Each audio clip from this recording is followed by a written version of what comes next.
All right, what is going on, guys? Got another breakdown for UFC Austin. This one is the opener of the early prelims, I believe. Got Kyle Daukaus taking on Roman Dolidze.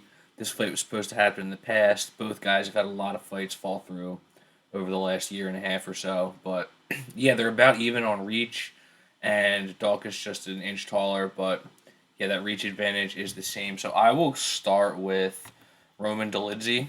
So comes in and gets a great head kick into a ground and pound knockout over Kades Ibrahimov in his UFC debut. Wins a close fight with John Allen, loses to Trevin Giles, and then he wins another fight with Laureano Staropoli. Primarily a grappler, good wrestling, good in the clinch.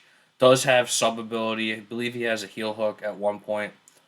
Did start his career kind of late, so this is only going to be his 11th fight, I believe. Daukaus doesn't have all that many more fights, but I think he's been training for a good amount longer, and obviously his brother is also a fighter.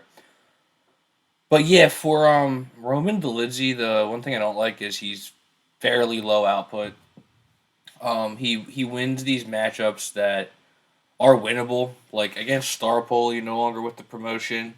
All he did was kind of like push him into the push him into the cage, able to win these rounds with minimal output. He does have power in his hands. You know, he has dropped people with his hands, but not at the UFC level. Except that first fight, it was a head kick, and yeah, it hasn't been anything like that since. It's a lot of low output.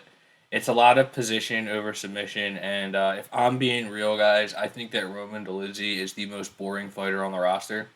I'm just saying, the most boring men's fighter. Let's say that.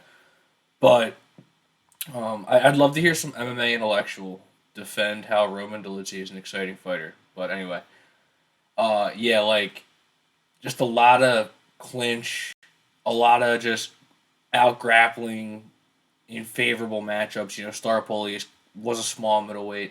Um, so yeah, I think it's going to be tough to do that against Kyle Daukaus. That by no means am I saying that there's absolutely no way that Dolidze can win this fight, but it is going to be a tough matchup. I think we can give him the advantage in power, and if he's able to get on top, he might be able to do some damage. But for Kyle Daukaus, he has very good jujitsu.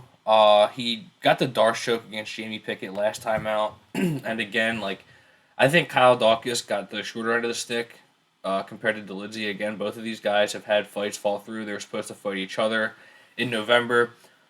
But yeah, Kyle Daukaus has that fight with Kevin Holland, co-main event. He's trying to take him down for most of the first round, trying to work a body lock takedown, and Holland was doing an alright job defending it. But Daukaus seemed to be in control.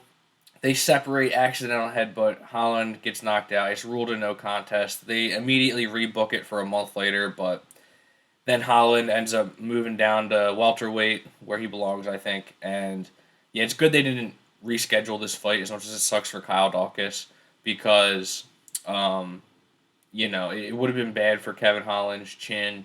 Talk about bad luck, man. Kevin Holland was having some bad luck at that time in his career. So, yeah, I'm glad they didn't redo this fight. He gets a very winnable matchup against Jamie Pickett, who had put together a couple wins, but they're exactly like what we were talking about with Roman Dolidze. He picks up a couple wins where he doesn't do a whole lot, not a lot of output against fighters where you can do that too. It's kind of hard to really get a read on it.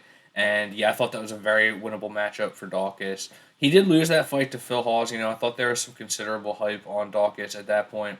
And, Phil Hawes has also been disappointing, but he was able to. His striking looked really good in that one. I think that was the most complete Phil Hawes has looked over 3 rounds against Kyle Daukaus. He loses that one kind of handily. Does have some moments, where he gets the striking rolling, but it was mostly Phil Hawes controlling that fight. Dustin Stoltzfus, unanimous decision win. I think that's a good win. Stoltzfus has had some really good, impressive performances on the ground in the UFC. I forget who he fought last, but it was very competitive against a grappler who a lot of people thought were just going to steamroll him. And then against Brendan Allen in his UFC debut, I honestly think this is like the best performance we've seen from Kyle Daukaus in a loss. He comes into the UFC. This is early in the pandemic, short notice, Apex fight against Brendan Allen, very tough opponent, and Allen, I would say, wins the first round, but they go to the ground and Daukaus is just very competitive with creating scrambles, creating sub attempts, and he does manage to get a key reversal in the second round, do a lot of his own damage on top. They're both split open by the third round. It's a really close round. Just going back and forth on the ground, both guys doing damage. Allen does end up on top to end the fight, and I think that the right decision was made, but it was a very impressive performance. And, there was a minute there where I thought that Kyle Daukaus was going to have I thought he had a higher ceiling than Chris Daukaus. Then Chris Daukaus went on that run and is heavyweight, but I've always thought that Daukaus has a lot of talent, and style wise, Daukaus has a very similar style to his brother. They have fast hands. They, it's kind of weird. Like they have like a weird stance. Like they kind of stand a little tall. You'd like to see that chin tucked a little bit more, but very fast hands. It doesn't always get shown in Dawkins' fights. He doesn't necessarily. He hasn't been in a fight where it really has to stand out. I think this might be that fight where I don't think Dolidze is going to be able to take him down. I don't think he's going to be able to bully him in the clinch. Kyle Daukaus is very good in the clinch. If he's getting pushed up against the fence by Dolidze, I think we'll see some reversals or some good offense out of the clinch from Daukaus. If he does get taken down, he's good at getting up. Again, Dolidze is kind of big though, so I could see Dolidze, if he wants to win this fight, he's going to have to take him down and make him count. He might not be able to hold him down for like 3-4 minutes, but he's going to have to land some damage while he's got him down because Daukaus will be scrambling. He will be threatening submissions. And if he gets back to his feet, again, I just think that Kyle Daukaus is going to have the striking advantage in this fight. I think if Dolidze's just marching forward, trying to take him down, Daukaus can just really outpoint him, just run away with this fight on volume if it goes that way. We look at the odds. We got Kyle Daukaus at minus 225 on FanDuel. On DK, Daukaus a little bit more expensive, about like minus 240. So you can shop around, you can get in this range. And yeah, I do like Kyle Daukaus. Again, I just think that there's more to his game, but neither guy has really taken that next step in the UFC yet. I think Daukaus has more of a chance to do it because again, these wins for Roman Dolidze, he's not doing much. Like you can shove Laureano Staropoli up against the fence for 3 rounds and get the win. Like you're not going to do that against Kyle Daukaus.